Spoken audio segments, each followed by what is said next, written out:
Welcome, everyone. Thank you for coming back. Who was at yesterday's Film Breaker talk?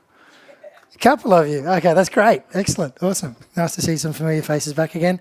And to everyone else who's new today, welcome.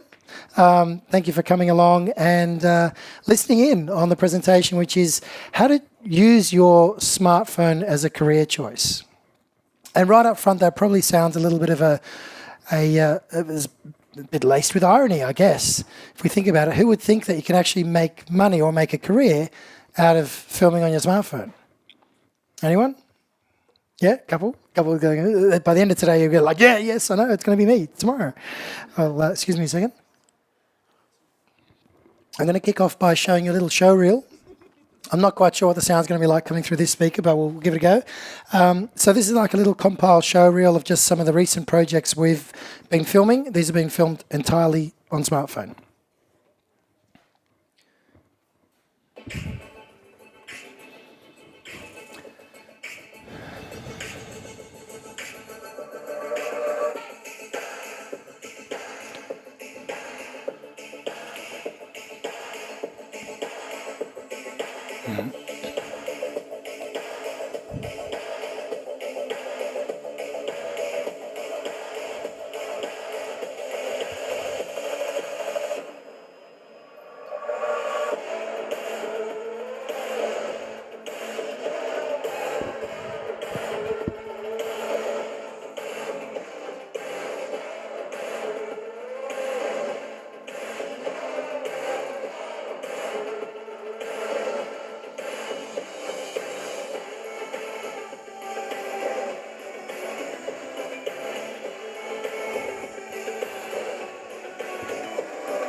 All right. What'd you think? Play it again? No. You couldn't even hear the bassy notes in the music. But again, it just shows you the quality of what we can actually achieve on our phones when we shoot, understanding the medium and understanding its strengths, but also understanding the weaknesses of the camera tool on our smartphones, because there's ways we can work around that. Yep. I'm wondering how you achieve the pictures in the low light situation. Yeah, great. Without grain and getting grain, because that's what happened with my Yeah. when I'm filming in the dark. Grain. Who else finds that when they shoot in low light, they get a lot of noise, a lot of speckle in the pictures? It's really ugly in video. You don't get it so much with photos. It seems because you're using more of the imaging sensor. It's annoying, isn't it? It is a real pain. And it's a reality of shooting with smartphone videos. I am going to actually cover that off a little later in the presentation. I'll show you how we get around all of that. Yeah, perfect. Okay, moving right along, I'm going to give you a little bit of introduction as to where I come from, what I do, so you understand the business makeup and why I'm standing here having a chat with you today. So my production entity in Australia is called Treehouse. We're a relatively small size commercial production agency. We handle all kinds of video production from television commercials, brand documentaries, social content, basically anything where a brand or a business needs help telling its story to a consumer or to an audience, we take on that kind of work. We've been going for 17 years. And we were 5 in number last year. We've trimmed down, we lost our art director last year, so there's 4 of us now. We're full-time working in this space. And in the last year, we decided to take a bit of a gamble because we've been spending a lot of time training people in how to tell their stories on smartphones. And we figured we're not only teaching film festivals and film schools, and I do guest lecturing at the Australian Film, Television and Radio School, a number of other places, universities and colleges. I teach a lot of brands how to use smartphones to help them tell their stories better. We figured, why are we running around telling everyone how great this tool is, and yet we're only still using it sometimes as a production house. So we actually became the very first production house in Australia to downsize our tools from conventional cameras to smartphones. So we capture everything 100% on smartphones now. 100%. No word of a lie, 100% on smartphones. So we're not just talking little jobs, we're talking quite substantial projects that we work on with quite decent budgets as well. And I'm sure a lot of you are probably thinking in your heads, how the hell do you sell to a client that you're going to be filming, some big commercial on a smartphone? Well, that's what this next hour is going to help you understand and help you, work out how you can build it into part of your process as well. To actually use it as a leverage tool so you can gain more projects, win more business, and have more profitability in what you do. In the end of the day, it's what we want, isn't it? We want to be able to do it for fun, but we want to do it for money as well, right? We've got to stay alive somehow. So our business is Treehouse. Some of the brands that we look after in Australia are these. Mitsubishi Electric, Gardena, Nikon. We just finished our last project with Nikon end of last year. And we had to it's been a great client. I've done many projects for them all around the world. And we had to relinquish the account on account of the fact that we're now doing everything on smartphones. So it was really sad. I like the guys at Nikon, they're a great team to work with, but we had to be true to what we were saying, and that was smartphones. So we said goodbye to Nikon. We've got some amazing work under our belt with those guys too. Seeker, Husqvarna, Sanitarium, big health food company in Australia, and Lend-Lease, which is a big construction company, development entity in Australia. And what we might do is, we've got a little story I can play, which is kind of trying to... Basically, I put all of our 4 staff, including myself, in front of the camera to try and explain a little piece to clients, the value of storytelling to a brand. So I know a lot of us probably understand the value of storytelling as an entertainment medium or an education medium, but sometimes it's a bit more difficult to try and explain to a business or a brand how and why they should adopt storytelling as part of their toolkit, right? Who here currently does commercial work for businesses and brands? Anyone? Is it? A couple? Yeah? Who'd like to? Hopefully most of you, because that's where the money is. Seriously. There's good money to be made in creating, in fine-tuning your storytelling skills and helping businesses tell their stories. And this little video we put together to help explain that process.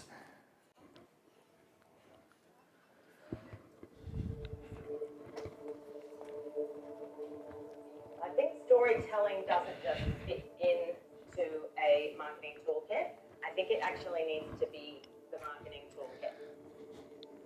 Storytelling as primitive form is just a conversation. It's a way of reaching out and actually saying something that matters. One of the major problems that we see all the time is internal conversations, brands talking to themselves. There's no message in that for anybody. You're already preaching to the convergence. You're not telling anybody anything new. You want your audience to be able to understand why you do what you do.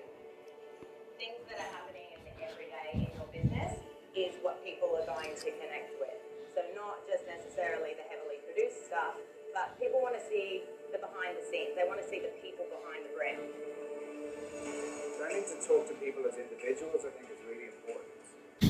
And everyone should be a part of that within the organisation, because everyone makes up an organisation. It's not just the CEOs and the VPs at the top. It's the people down in the trenches as well. So if you just employ an agency to come in every 6 months, bash out one message, and then leave it for another 6 months, your level of communication with people is very disjointed. Whereas if you internalise that process a little bit, use the agencies to push the big ideas and the big messages they have, but the rest of the time make sure that you're still engaging in conversation with people so that they understand that you're there, you're relevant, you still care about them, you still care about what you do yourself. The other mistake that brands can make is that they try to be all things to all people rather than just narrowcasting their message. So they go out with a piece of communication that they think will try and answer all of the questions, whereas if they just kept the communication simple and targeted one audience, they'd have a lot more success. Everyone is so sick of being talked at for so long. And now brands are starting to talk about themselves and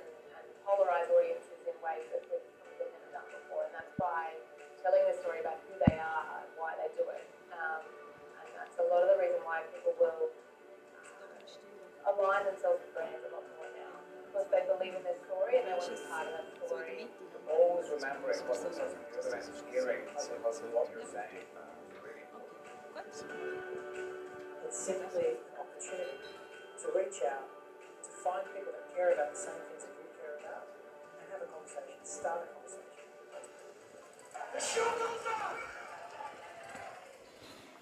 So I guess breaking it down into a common speak, it's conversation, a brand or a business and a consumer. So that's what we try and sort of weave into the brands that we work with in Australia.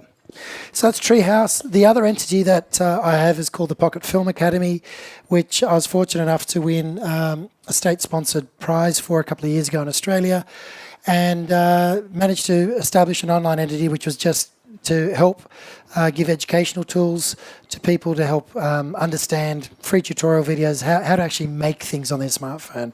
So if you want to check out how to get started, just the entry level sort of stuff, the Pocket Film Academy on YouTube and the website pocketfilmacademy.com, great place to start. Have a look at how to get into shooting stuff on your smartphone as well. My other hat that I'm wearing is a relatively new one, and that is I'm a presenter on a kids' television show in Australia called Get Arty, which is really unusual because I've got a 3-year-old son called Art, and he thought it was fantastic that I was working on a show named after him. It had nothing to do with him. But yeah, it's a little kids' show that streams on free-to-air television in Australia on 7/2 from 7:30 in the morning. And I do segments on smart media, on how we use smartphones to actually help kids tell stories. And I was just going to play one of the little segments that played last week on air, which might show a little surprising hack in there for some lighting. If some of you have wondered how to achieve some cool lighting with your smartphones, here's basically a hack you can do for less than $10.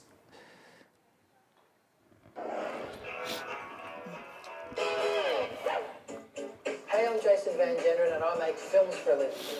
If you love taking great photos and video at home using your smartphone, you'll know how important having good light is. But sometimes using additional light can be a little bit harsh.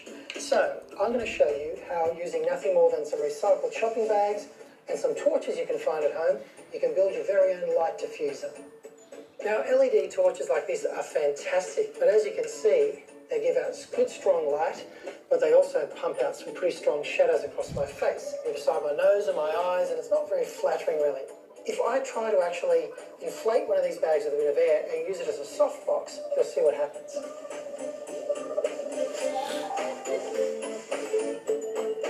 And try that again. Have a look how it softens the light. Harsh shadows are gone. So this is before, after.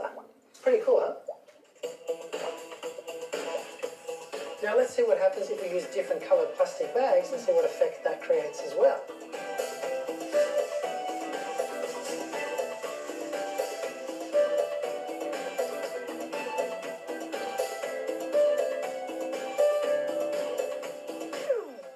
So the great thing with a yellow bag is it can actually help warm the light for you too. So if everything's looking a bit cold in the shot, a yellow bag will make you look nice and suntanned.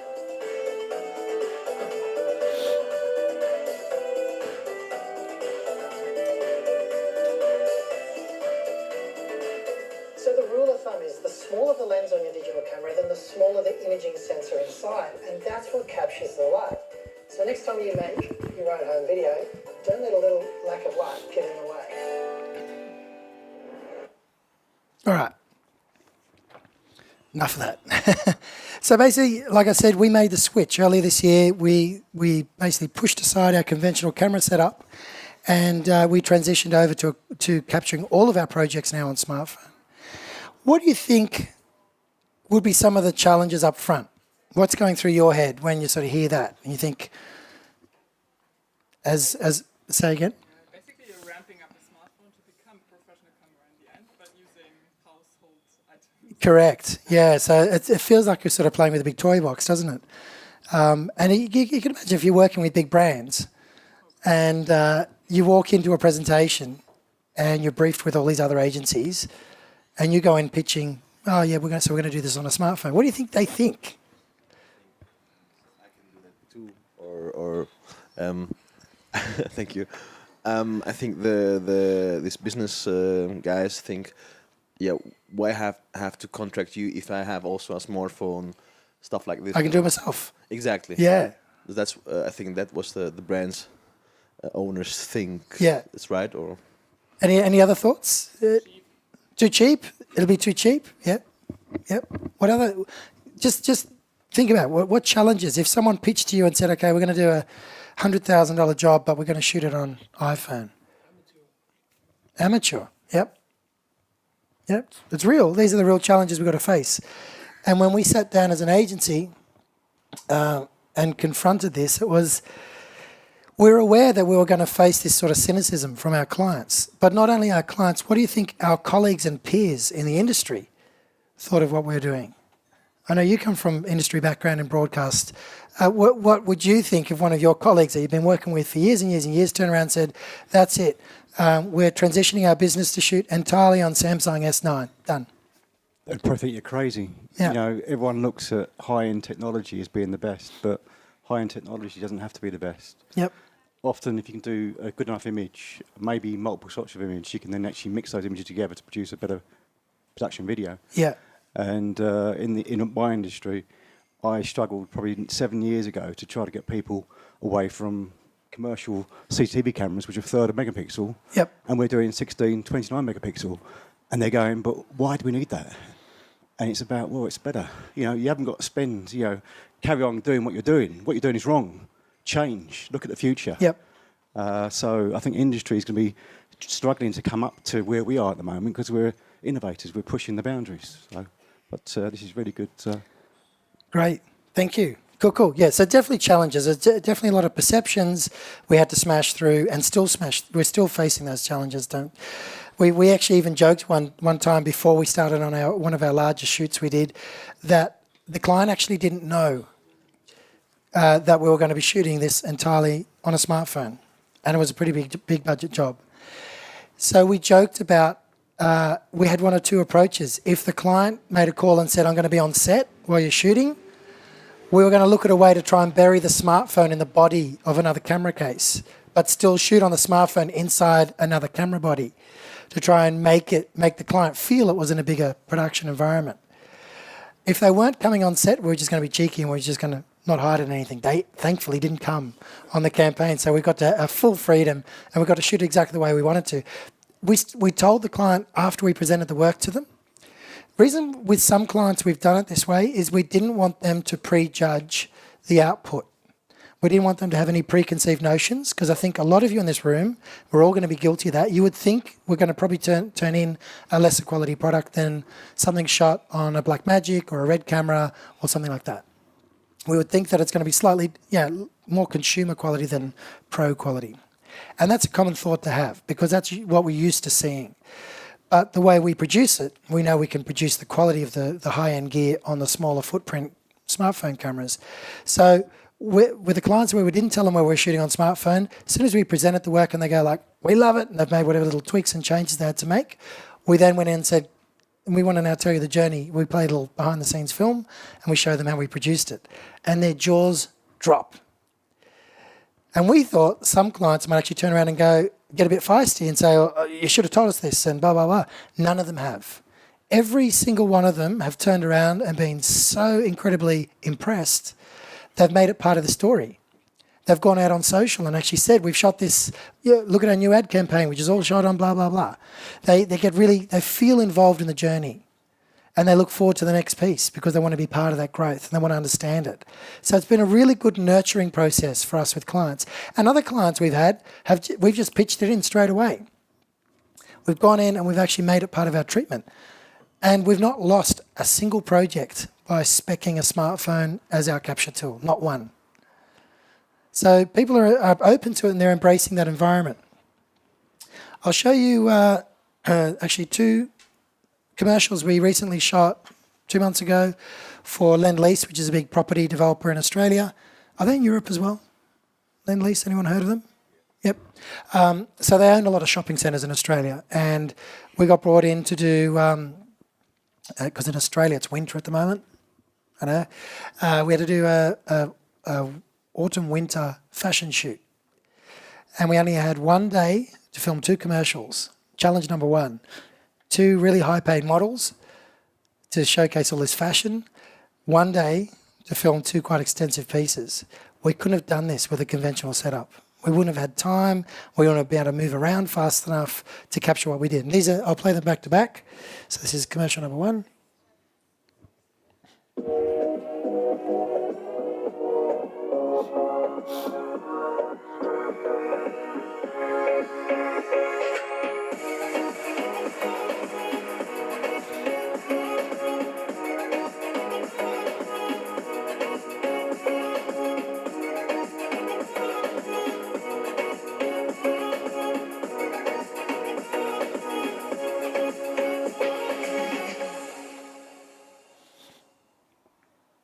And the second one, that was aimed at a mature audience, which was like 35 plus or something. Mature. Go figure. This is a young audience.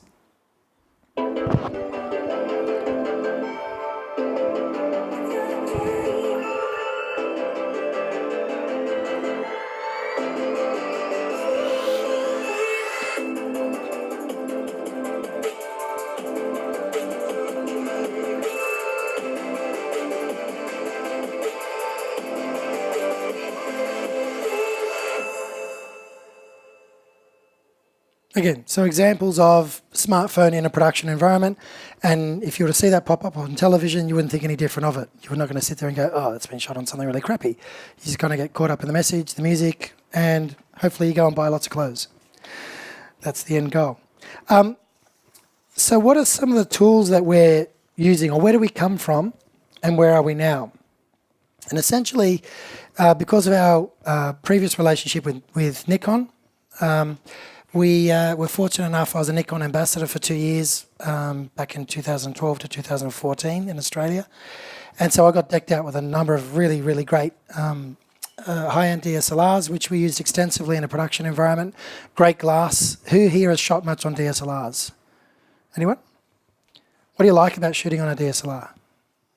Just call it out. What are some of the qualities? I was shooting before with a Canon 5D, and I'm 5D Mark II, actually the first one who was able to make decent movies on a DSLR base years ago. And I like to get the shallow depth of field and the image quality at the time. The problem is every year comes a new model, and you can pace up if you don't have the money. Yeah. Who finds that frustrating with camera gear? That there's just so many new bits coming out all the time, and you just get on top of it. You think, okay, I'm finally up to date with my kit. And then all of a sudden, oh my God, there's another $3,000 thing that I just have to have. Well, I mean, it obviously works the same with smartphones. You know, every year when there's a model update, you're like, oh, how can I find an excuse to explain to my partner that I need the newest model? You know, we're all doing it, right? I'll just drop it. Damn, okay. Didn't break, go again. You know, that hunger and that appetite for updates there all the time, and that's kind of been bred into us by a lot of the brands.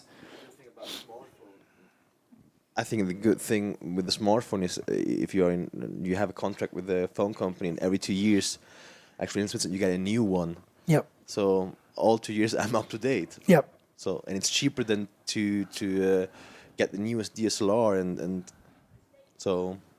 That's and you're definitely shaving off some money when you go from a DSLR budget to a smartphone budget. You're saving a few clams, as we call it, along the way. If you do have a phone on a contract basis too, might I suggest if you do intend filming with that phone, to negotiate with your carrier about a 1-year update contract, because they will obviously do them in shorter windows other than 2 years as well. That way you can always stay absolutely up to date with the absolute most current model, because there's nothing worse than really getting passionate about making stuff on your phone, and then all of a sudden in September some new model comes out and you're like, oh, I wish I could shoot in 16K. You know, I have to wait another year. So if you've got a real thirst or an appetite for it, make sure you consider that option as well. However, we're fortunate because we all have our own phones at Treehouse, and we just managed to buy a whole heap of high-end smartphones. I'm trying to keep it brand generic at the moment because I know Samsung's obviously an important partner of the festival. But yeah, we upgraded to a number of just shooting-only phones. So we've got 4 phones primarily that we film with. So we have one extra camera to what we had with DSLRs, which is a bit exciting. But of course, it brought across its own unique challenges for workflow. because the way we work with a smartphone in a production environment is a little bit different to the way we're going to work with other conventional camera setups. In fact, it's way different. And there was a lot of falling over, there was a lot of hurt, there was a lot of failure, there was a lot of things we had to go through to actually discover and find out a painful way through to come to the other side, and then realise, well, this is something we've got to share with people and say, hey, if you're starting up here, these are a couple of the main things you really got to keep in mind when you're shooting on smartphone. And some of those critical things I'm going to actually run through with you now. So you can, if nothing else, if you want to just take a screen grab, take a photo of the screen, whatever it is, to remind yourself to check this stuff out, because these are the main things we've discovered over the course of the last year. If you can get on top of, if you can master these next 1, 2, 3, 4, 5, 6, 7, 8, 9, 10 things, 10 points, you'll have nailed it. And if I can tell you what they are, you don't have to go looking for them. You don't have to make all the mistakes that we've made. I've already made them for you. So just learn for my benefit and go and make great stuff straight away. Okay, makes sense? So one of them, of course, is exactly this, managing clients' expectations. I love that photo. Dunkin' Donuts. It's a box. It's an old shoulder cam made of, super, super cool. But I mean, we laugh at that, but that's what we were thinking of doing, not kind of we call it cardboard boxes, but this is what we were thinking of doing initially when we thought, how are we going to package an iPhone into a shoot? How are we going to package a Samsung S9 into a shoot for a client? Are we going to have to disguise it and hide it into something much bigger? We didn't go there, but it's important to, what we've learned is be upfront and make it part of the process of selling your work to a client. Don't hide behind the fact.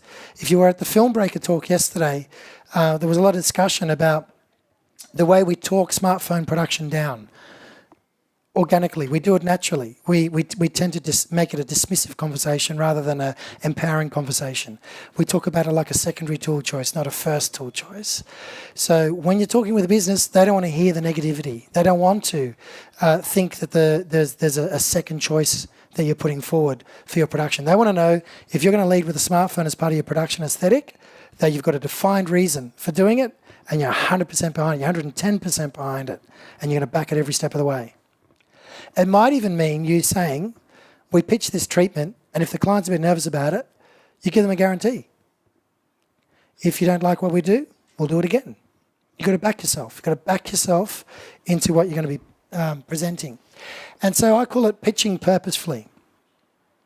And for those of you that are interested, if you want to see some examples of how we pitch projects to clients in the way of the slide decks we use, I don't share them publicly with everyone, but if you jump onto the Film Breaker Facebook page and you DM me, message me, I'm more than happy to send you a PDF to show you the sort of language we use, the way that we pitch in a smartphone in our productions, because that might be helpful to you.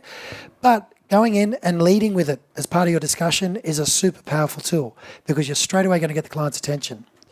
Because initially they won't understand why the hell you're pitching a smartphone for a project. So you've got to think to the strengths that a smartphone is going to bring to the production you want to make. Are you using it because it's a more intimate tool? The fact that you can capture more authentic interviews. You can work faster with smaller crews. Think about the production you're facing. Is it time restrictive, budget restrictive? What's in it that would make a smartphone work well with the purpose and the outcome that the client's expecting? So pitching it purposefully is super, super important. It's definitely one of the 10 things. Well, does anyone from yesterday remember what lean forward filming was about? No one's game enough to put their hand up. No one? You want to give it a crack? I'll get a microphone to you. Just give me your interpretation of what lean forward filming might be. Yeah, basically, traditionally, you sit back and plan out the filming process, where the light's going to go, where you're going to put the camera, and you sit back. Leading forward is actually, well, I can immerse myself into that, come into it, where I'm going to take the shot, take your phone into that area, quickly decide where you're going to film. So that's my interpretation. Yeah, perfect, great. And so I drew an analogy yesterday, like thinking of your camera as a pencil. So utilising your smartphone as a way of sketching the video scene that you want to capture. And very much, I don't know what your experiences are with filming on a smartphone, but it's not so much the medium where you sit down and you fire up your phone and you go, right, I think I'm going to put the phone over here on this table. I'm going to put it down about this low. I'll point it that way. and then I'm going to put such and such lens on it, and then I'm going to put a light here and a light there. We don't really film with the smartphone that way. Generally what we tend to do is we just pick it up, and we fire it up. Hopefully we've got battery left, Jace. And then we do this, right? Oh, actually, that's a cool shot. That's good. So for me, if I came in here and did one of these ones, actually, let's just record that. That's actually a nice shot. Smile, everyone. Look happy. Yay. Okay, so that's lean forward filming. I actually lean back. Okay, so that's a contradiction. But you see what I mean? I'm actually using this as an exploration device in the scene. So I'm trying to find where the image is. I'm letting the camera show me what might be a good angle of view, what might be a good position for me to actually frame the scene and the action with. So it's very much lean forward filming. It's allowing the camera to lead the creativity rather than pre-planning it too much and being overly restrictive about the look of what you're about to capture. So lean forward filmmaking is definitely a hallmark of what smartphones bring as a positive tool. The other thing is natural light. Who here loves working with natural light? Learn to love to work with natural light because it's your best friend. And particularly when we're working with smaller cameras and smaller imaging sensors, we need lots and lots of light for them to be able to render a scene properly. And so we talked before about low light, having noise in the shadow tones. It's just hard for a small imaging device to actually see enough light when there isn't enough light even for our eye to see stuff. So making sure you film with lots and lots of natural light. Natural light's great because it's your friend and it's free and it's usually out every day. It's doing a pretty good job today. We can control it relatively easily with non-powered things such as reflectors, such as scrims. So we can pop out a scrim or a reflector. We can bounce light into a scene. We can take light out, or we can soften the effects of light. Yep. What if you have a story who plays in the dark? Or Yep. you just try to make something noir style? Yeah, you can still do that. Well, that's coming up. So where possible, by default, natural light is the king. Always use natural light to your advantage. What times of the day do you think are the best for light? Morning and afternoon. Morning and afternoon? Yeah, we call it the golden hour. So essentially it's the hour of light before dawn and an hour of light after sunset. They're kind of the sweetest points because it's less direct, it's soft, it's cut through the natural atmosphere. You get those beautiful, long, elongated shadows, if there are any shadows. They're very soft. You get that warm kind of natural light. Everything looks gorgeous. Even the crappiest scene you got to film somewhere where it's like in the middle of the day, it just looks horrible. In the golden hour, it's like, oh, it's actually taken on a new light. I kind of like this space. So it's a great way of making anything look good in the golden hour. So natural light's your friend. Of course, natural light can also be one of the enemies of a smartphone. Because we spoke yesterday in the film break, I talk about dynamic range. Who knows what dynamic range is? Anyone? Do you want to have it? If we get a mic to you, just try and explain what dynamic range is for us. Thank you. I guess dynamic range is the difference between how many steps there are between the lowest and the highest point. Yep. So the dark points in a Yeah, picture, the shadow tones, and the highlights in a picture. Correct. Yeah, perfect. So dynamic range really means, in a visual aspect, it is, if we're to go outside today, we've got some light cloud cover, but still relatively bright light outside.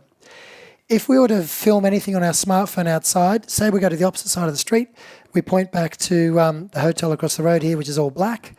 You've got bright light on the forecourt. Can your smartphone capture detail in the blacks in the windows of the hotel? And also retain detail in the highlights in the foreground? One of them usually falls to the wayside. Usually you have to expose for the bright point and you get some detail there, and then your blacks in the building are all muddy and filled in and you don't get any detail. Or vice versa, you expose for the shadow tones, you get beautiful detail still in your blacks, but your foreground is just blown out white. You can't even see any tone in the concrete. Who's experienced that before when you video with a smartphone? All the time. So we are working with a limited dynamic range, and typically most smartphones have a dynamic range of roughly 8 stops, which is pretty limiting at the moment. That's one thing we're hoping we see some expansion on in smartphone technology. But a way to get around that is by helping how light is taken into your camera. And by that I mean using and learning how to use a good filter set. So buying good glass to put in front of your lenses and your smartphones to help light a bit, help it, give it a purpose, give it a way of cutting back in certain areas. Has anyone played before with a polarizer, for instance? Polarizer glass? So a polarizer does a beautiful effect. Usually it comes in a circular polarizer form where you can rotate the outer barrel of the filter and it'll change the angle of light, the way it comes in through the lens. And so when you point it around to a certain way, you get those intensely rich blue skies, really, really rich green tree lines. You can introduce or remove reflections out of ponds or glass and things like that.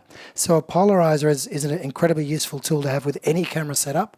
You can now get them for smartphones as well. But the ones that we found most helpful for us on a commercial shoot is definitely these, the graduated neutral density filters. And essentially what they do is they give you a bit of glass which has a graduated tint on it. I'll show you one as an example.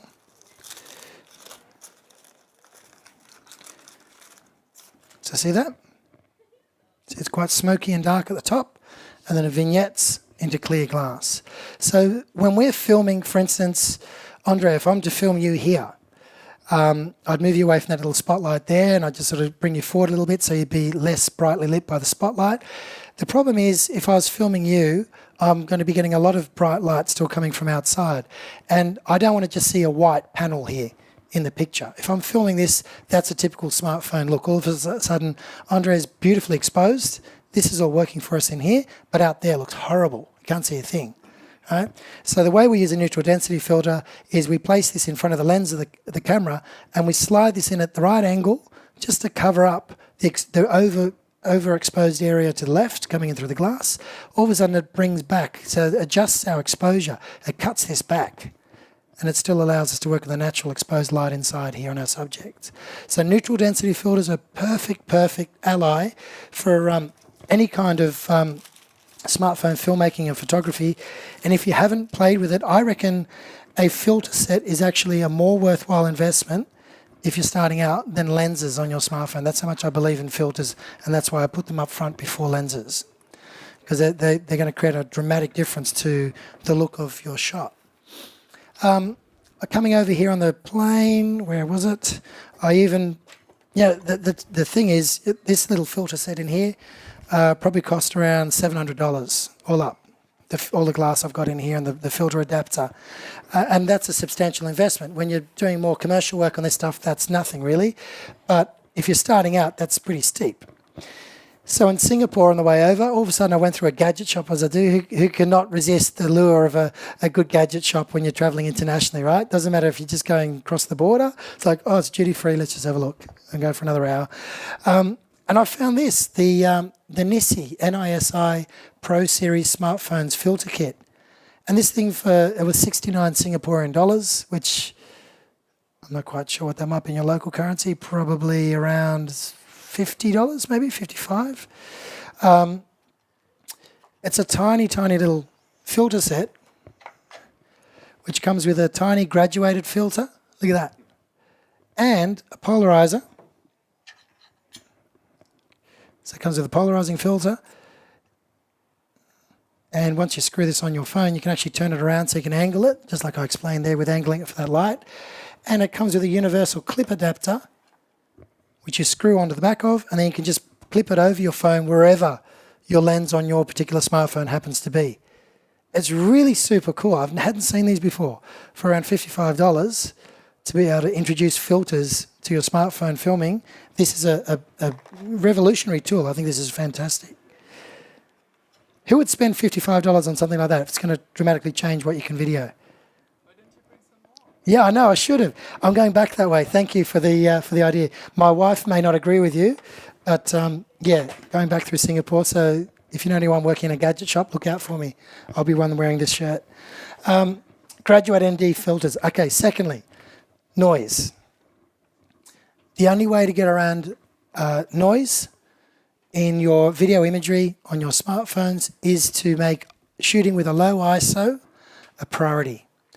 The first thing we do when we set up a video shoot on any smartphone is make sure we film it with an app that gives us control over focus, exposure, color balance, and ISO.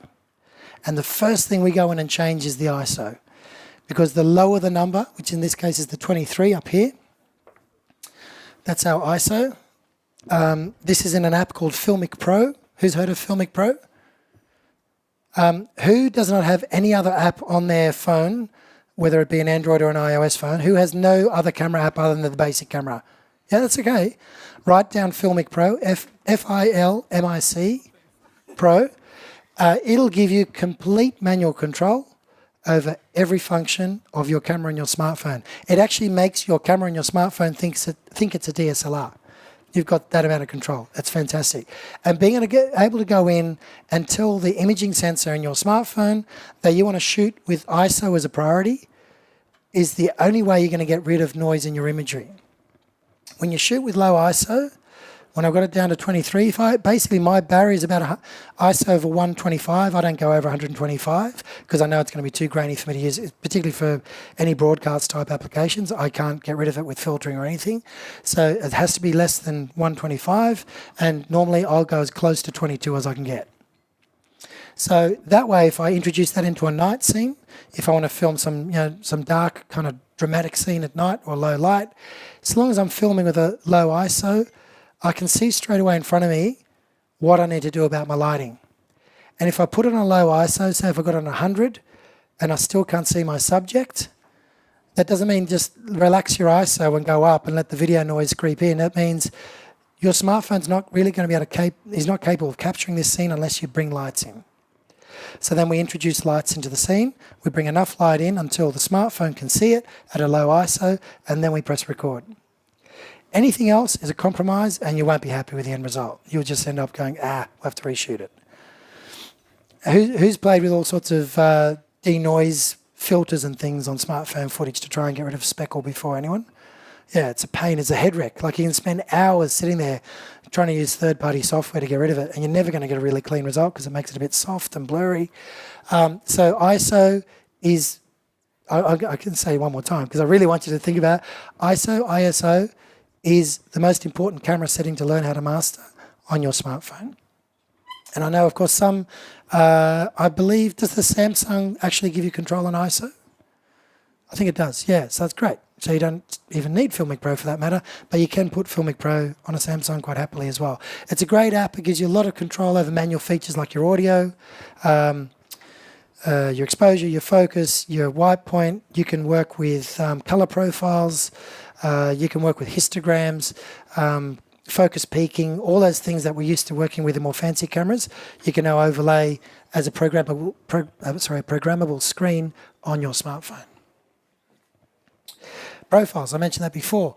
Learning how to shoot and take control of the way your smartphone captures color in a scene is another really, really good tool. Because if you want to work with third-party LUTs, if you want to actually go for particular cinematic looks and color grades, then having an app like Filmic Pro allows you to shoot in log or in flat color profile modes to give you some more expandability with your color grading afterwards.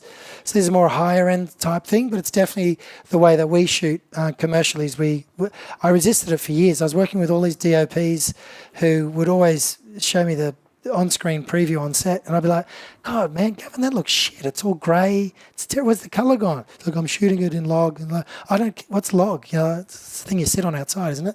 I couldn't understand it, but now that I've worked with colour profiles, I understand the beauty of it, and it helps us actually cheat the dynamic range. It lets the imaging sensor in the smartphone concentrate on capturing data and pixels that we can play with afterwards, rather than trying to capture lots of pretty colours, because the colours are going to be in the pixel information anyway.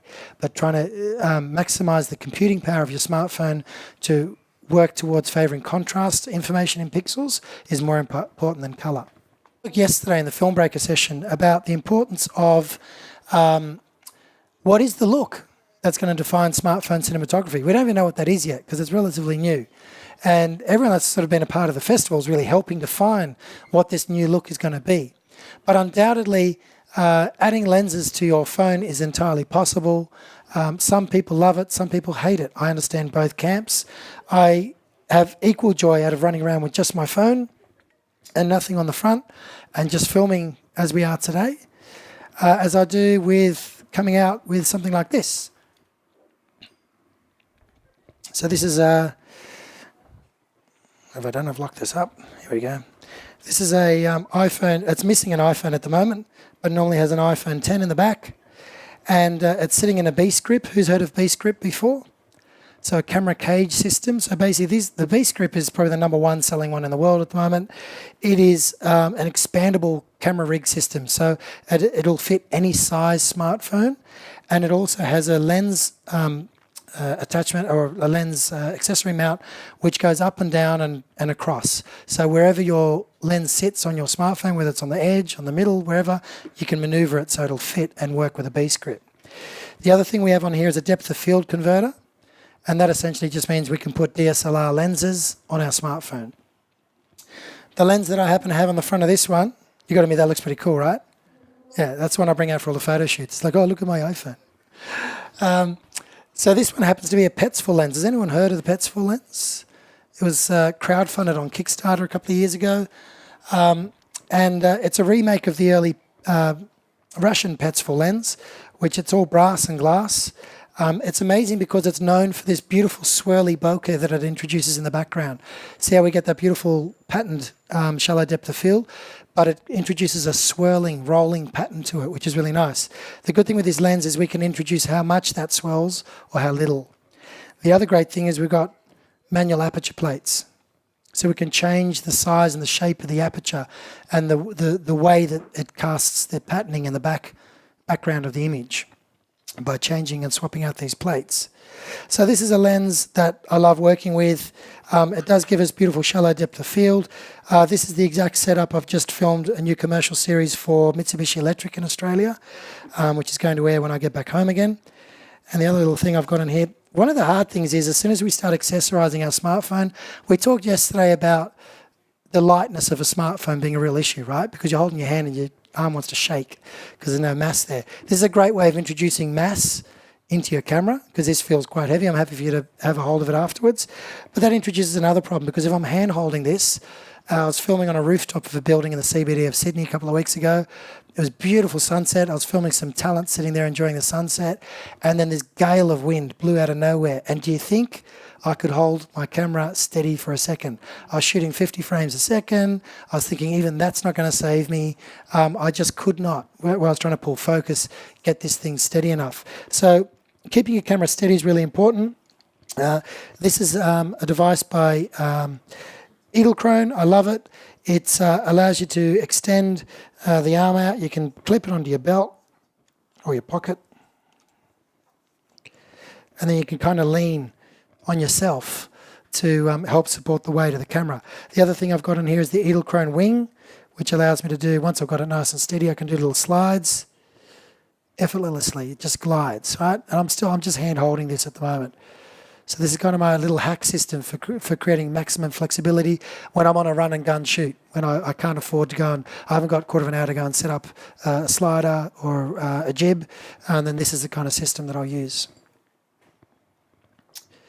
All right. Back that up later. Storage is another important one. When, from a workflow perspective, we had to change the way. What do we do with our files when we go on a shoot? When we're filming on a conventional camera, we've got ways of archiving media, and we're all over that stuff. We know how to do it. Every agency and every production house has got its own rhythm and logic to how it creates its archiving system. As soon as we shoot on smartphones, that kind of all goes out the window because it's all a little bit up in the air. What I suggest you do is invest in wireless storage devices like this LaCie. That create an instant Wi-Fi network with your device when you're shooting out in the field, so you don't have any risk when you're out shooting. As soon as you finish wrapping up your last shot, you can straight away purge the footage off to the portable drive, keep it on your phone, keep it on the drive, and then when you get back to your office, back it up on another system as well. Okay, you can't have enough backup systems. But going wireless with your backup systems is going to take away a bit of that issue of, oh my God, I can't remember when I've sunk my phone and blah, blah, blah. Have I got the footage saved here? Have I got it saved there? Make sure you make it part of your regime when you're filming. You've got a wireless device to be able to capture with straight after you shoot. Make it part of it, be really disciplined about it. You need to be able to be speedy with your editing. The great thing about shooting on a smartphone is it does mobilise this post-production process as well. And we've had great luck with shooting on iPhone and then editing on LumaFusion on an iPad Pro. And sometimes we haven't always mastered 100% on the iPad Pro. We often do our initial cuts on that, and then we farm it back out to Final Cut and do our final grades and everything in there. But who's played with LumaFusion, incidentally? Has anyone heard of LumaFusion? What do you think? I thought it's amazing that you can editing actually everything on an iPad. It's incredible, isn't it? Like, it's around $30, I think, for the app purchase. But when you consider the firepower of that, it's multi-layered editing. It's got a lot of the features of, it's certainly, I think, better than something like iMovie is. It's kind of a bridge between iMovie and Final Cut Pro. And they're developing it all the time. So LumaFusion is definitely one to look out for if you want to have, and it's also available on the Android platform as well. It's a very highly powered editing app which allows you to learn as you go. Great tutorials so you can pick up the information nice and fast. Luma, Lumafusion. Sorry, my Australian accent's probably not doing much joy at the moment, especially with the voice fading. The other thing, we decided if we were going to edit in an app environment like LumaFusion, we needed to rethink the way we're mastering our stories, whether it be a commercial, whether it be a documentary project, whether it be a corporate cut, whatever it might be. We generated a new system of submasters for archiving. And the way we do it is we create like a mix.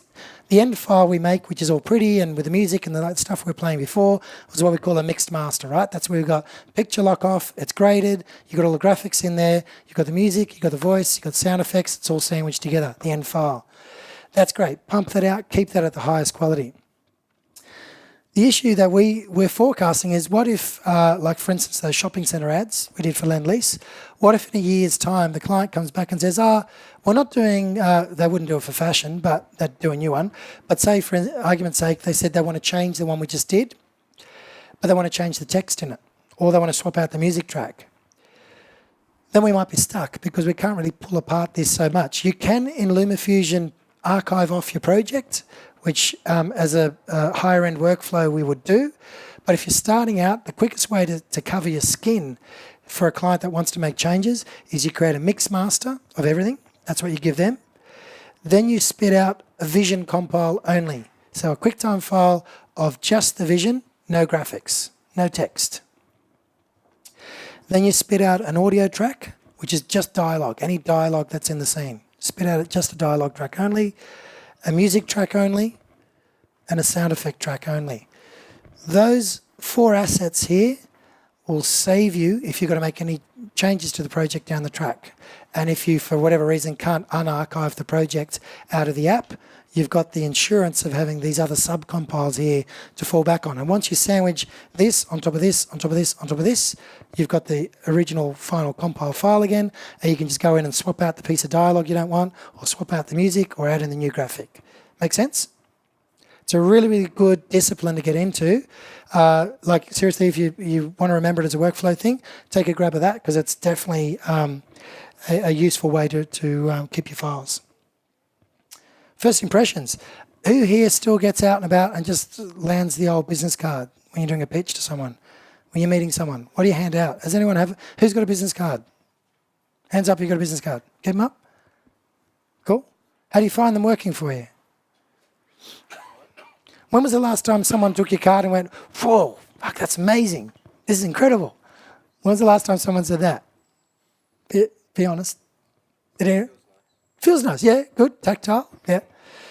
Right, when you leave that first impression with someone, wouldn't it be nice if that person, when you give them this thing, they go like, oh shit, that's amazing. It's incredible, thank you. What do I do with it? Or like, tell me about this. Wouldn't you want that? Wouldn't you want that? Seriously, come on. Of course you would. So the way I look at when I hand out my card, I've got an A card and a B card. The A card is my cheap, shitty little paper one that just I can hand out without even thinking. It costs nothing. It's point whatever of a cent. Then I have my other accessory cards I hand out, and they vary from. I know it looks like a little matchbook packet, but it's a lens cleaning cloth inside, which has got my information printed on the cloth. So it's a screen wipe. So if anyone wants to keep their screen clean, I hand out little screen clean wipes with all my details on it. So you can, if nothing else, even if they don't keep the paper, they just keep this, they've still got all my details on the little wipe. Right? It's a talking point. Who wants one? There you go, you got one. What about a USB card? Anyone used or thought of making USB cards? What are you going to put your show reel on? How do you expect someone who's new to come across your work? You just give them a link to a show reel to watch? So then you're hoping they've got the time and the memory? It's a big ask on them to go back in their day, wherever they come from, and to go, Jason's show reel, I must look that up. Give them access to your work in an easier way. These wafer-thin little plastic USB cards, you can print them both sides, and then the little dongle pops out, and you can just upload this with your show reel. Or a hot link straight to your website, whatever you want to do. Think outside the square. It's always best to try and... I've even produced, when I've went to some festivals, this is from... I used this as Aspen Shorts Fest years ago, like 6 years ago now. These were relatively new back then, but they're commonplace now. But when you meet someone and say, hey, I'd really like you to check out my latest trailer for my project, or, I've got a crowdfunding campaign and I'd love you to be involved. I've got a little video, it's a 30-second video I'd love you to watch. Here it is. Ask them to hold out their wrist, and then you just put this on the wrist. So I'm just using it as a warm prop here, but I do have to take this back because it's the only one I've got. But, you give them a printed silicone band. It's got the project on it. Right, it's a cool way of remembering you and keeping your project with the person when they leave. Do you like that? You'd watch that, wouldn't you? You'd go home straight away. First thing you do, plug it in. Right? Little printed bands. The other thing I'd suggest is if you go to film festivals, print out cards representative of the project you're there to represent. So every time I've done a project on a smartphone and I've got into a film fest, this was at the Edinburgh Film Fest, I had a film playing there that was shot on a smartphone. Just do a screen grab from the film, and on the back, my name and my details, because people sometimes only remember you by your film. People remember a lot of people. People see and meet a lot of people at a film festival, and you're not always going to be remembered by your name. Sometimes it's just your film. So give them as many keys as you can to help remember who you are and why they want to stay in touch with you. So whatever that is, screen grab, details. Right? Think about that. Business cards are super cheap to make, so personalise them for different festivals. I'm going to finish up on my high-end card. This is the one that, and you know what, I've got a confession to make because I'm going to open this up and it's going to be a bit of an anticlimax because it's gone flat in the plane on the way over here and I didn't bring a charge cable for it. But it's a video screen business card. So a little bit thicker. I open it up and it's not going to go like I hoped it would, but there's a little video screen here and a speaker and a little magnetic latch, and as soon as this opens up, when it's charged, it plays my 3.5-minute show reel there and then, with sound. How many space has this card? You can get them with up to an hour's worth of content on them. Yeah. But you wouldn't want to watch an hour's worth of content on something that small. I think you'd kill yourself, probably stab your eyeballs out. But, a really, really great tool to use when you're trying to make an impression with someone. And if you meet an executive, Mark? Good question.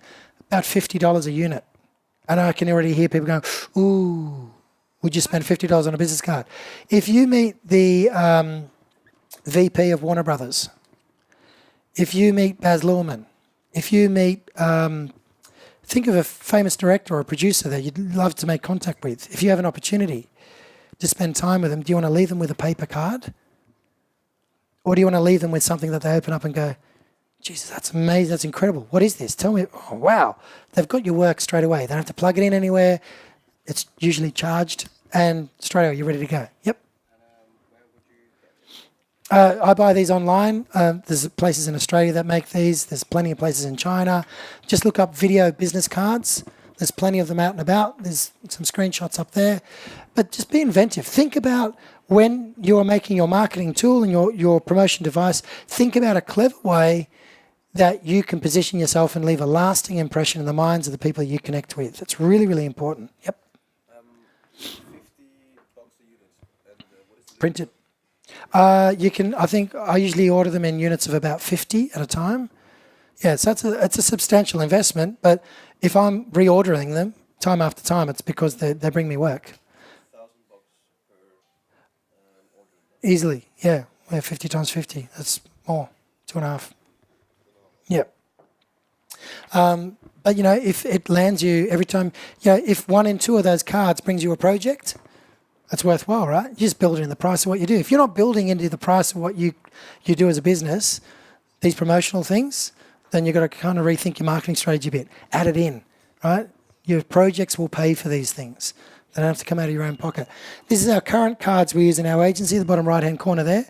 The little cardboard cards. We thought were clever because we thought, well, we've gone to these little slim cards now, which is just a sliver of our faces, minimal detail on the back for Treehouse. So we just hand them out like that as an everyday thing. And then if it's someone we're trying to impress, we have these little macro lens bands that we've ordered in we buy them in units of 100 somewhere in the States. You know how smartphones are really crappy at taking macro photos? You just can't get up close to things. They struggle with anything further away than this or closer than this. These macro lens bands are made from silicon, and it's got a little lens in it, and you just stretch it over whatever your smartphone is, and instantly you can go down like the fibres in the timber on the table. Astounding, absolutely astounding, amazing. So we just wrap them around our eyes on the business card and then hand them out. That's our higher value proposition we give clients. So I love playing with it. As soon as you give it to a client, they start playing, you've got them. They're experimenting, they're with you. They're like, God, I really like this. This is cool. Make yourself memorable, right, in the eyes of the client. I need to start wrapping this up. I'm going to make this super quick. Can I just have 2 minutes? 2 minutes, so it's super quick. Reasons why us switching to a smartphone-only setup has worked for us. In year to date, 32% increase in profitability in our video production business. Over a third. Would you love to increase your profitability by a third straight away? That's what we've experienced. I'll tell you no lie, 32% up on last year. Never would have thought that. I thought it certainly wasn't going to be that dramatic, but it was. It is. One of the reasons is frugal crews. We can work in smaller numbers on a smartphone production. We don't necessarily always need a $5,500 lighting truck for every job. We can get away with having some lights ourselves that we can go and shoot something with. We can work in smaller units, smaller gear. We can spend more money on people and talent and ideas. The stuff we really love and enjoy, that's what we're making money on. Less gear, more publicity. It's a great way of getting more stories out when you're shooting stuff on smartphones. People still love making stories about it. Your clients like making stories about us as well. So it gives you another little added advantage. And it's opened up for us the added option of being able to train clients in how to do their own image capture and video capture as well. Because there's a gap between what we can do as a production house and what they need to do on a daily basis to satisfy their social media channels. So we can train in. And we've never lost a client by training them how to shoot their own stories. Whenever we've trained a client how to shoot stories and content on their smartphones, we've made them a more aggressive user of video. So they've become a stronger client for us. Think about it. Ideas if you want to think about how to get started with your smartphone. Weddings, primary. There's good money to be made in just shooting weddings. If you're starting out, it's definitely a great way of using your smartphone to make money. People always think about spending money on their wedding video after photography. They keep all the big budget for photography and the little budget for videos. So you don't want to be using a lot of gear on a wedding video. So smartphones are prime choice for that. Going into local aged care homes and capturing the stories of our elders in society.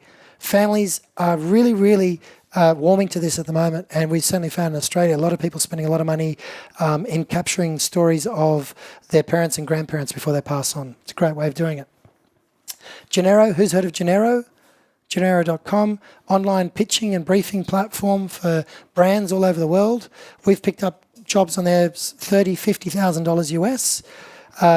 Brands will drop a brief on there. You can just go on there, you pitch a treatment, and you get shortlisted, and hopefully you pick up one of those jobs. You can do it from your bedroom in your pajamas. It's great. Genero.com, great way of making money. An agency like us now makes substantial money from platforms like Genero. Yep. So what do you do when you have a situation where you have like a client that wants specifically to be shot in 4K? Yep. What's your solution around that? Yeah, we shoot in 4K on the smartphone. And if it's like 4.6, they want to kind of... They would never specify that. Clients rarely ever get down to that kind of nitty-gritty, for us anyway, certainly. We struggle teaching them any kind of technical context. Because normally what I've had in the past is when I've got a client, because obviously I shoot in 4K anyway, but what I've had is they specifically want it shot in even like higher res with Yep. 4K because they want it to fit the other stuff that they've shot previously. Yep. So what do you do in that situation? I don't know, that's probably a unique situation to that kind of a brief. Like I'm saying, it's not the right tool for every job, but it is a tool that you should be pitching into some of your treatments because it's going to open up a whole new bandwidth of work to what you've been doing before in conventional setups. Social media content, lastly. There is not a brand on this earth that's not starving at the moment for more content for their social media channels. You as storytellers have got the skills and the eyes and the ears to look into a brand and see their world in a different way. So utilise that power that you've been given, that talent that you've got innately, and go to a brand and hold their hand and say, I'm your solution for creating regular video content on your social channels. Let me, give me a brief, let me come back to you with a treatment. There's brands dropping huge money on this sort of stuff. Like I'm talking big tons of money. And they're more than happy for you to shoot on your smartphone. Make sense? There's a couple of cool, solid ideas there. If you adopt just some of those, I promise you, you will see an absolute difference in what you do. Your clients are going to twig to this. They are going to find it appealing. I'm speaking from experience. We travel all around the globe doing this sort of stuff, right? There's 4 of us. So it can work if you put your passion, your belief into it. Just back yourself, right? Back yourself. The opportunity is there for you. Someone's going to take it. It might as well be you. Thanks for coming today. Cheers.